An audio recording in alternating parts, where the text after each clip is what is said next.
Welcome to Enjoy Wisdom Well, and thanks for being part of our channel, ours as much as yours.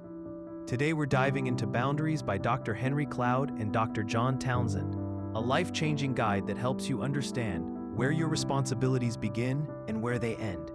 If you've ever felt guilty for saying no, overwhelmed by others' demands, or unsure why your relationships drain you, this book is for you. Let's unpack its wisdom together. At its core, Boundaries teaches that you are responsible for your own thoughts, feelings, and actions, and not for the thoughts, feelings, and actions of other people.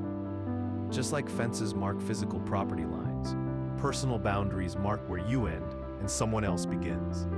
Without these invisible fences, we end up living in emotional chaos, trying to manage everyone else's problems while neglecting our own lives.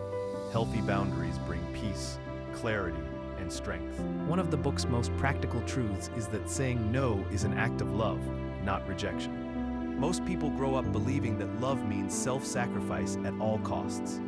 But Cloud and Townsend challenge that belief.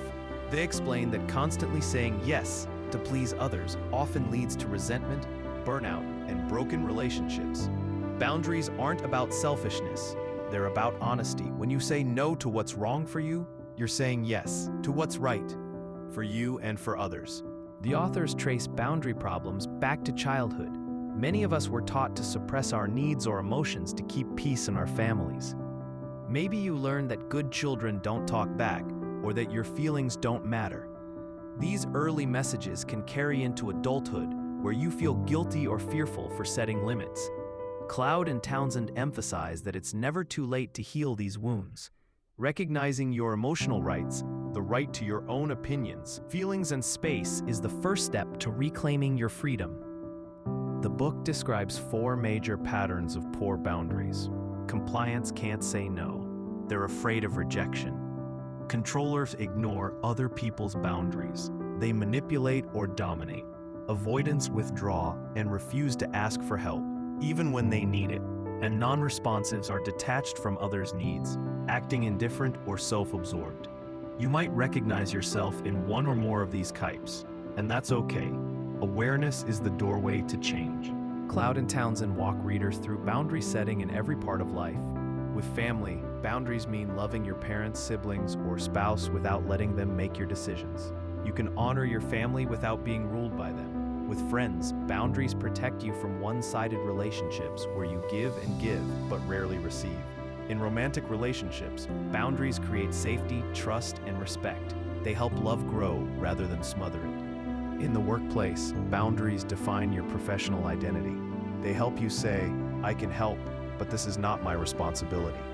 Without them, you risk carrying others' workloads or tolerating toxic behavior just to keep peace.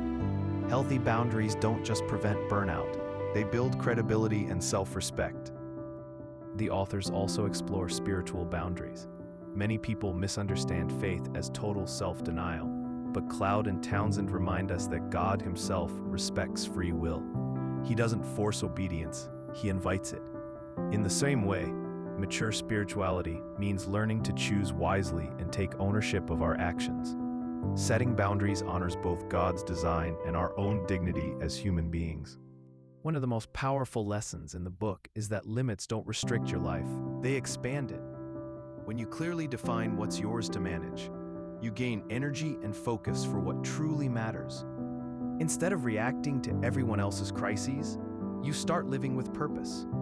You stop rescuing people who don't take responsibility for themselves, and start building relationships based on respect, not control. Freedom grows from clarity. Of course, setting boundaries isn't easy. When you start saying no, people who benefited from your lack of boundaries might get upset. They might guilt trip you, criticize you, or pull away. But Cloud and Townsend encourage you to stay firm with grace. You can be kind and still say no.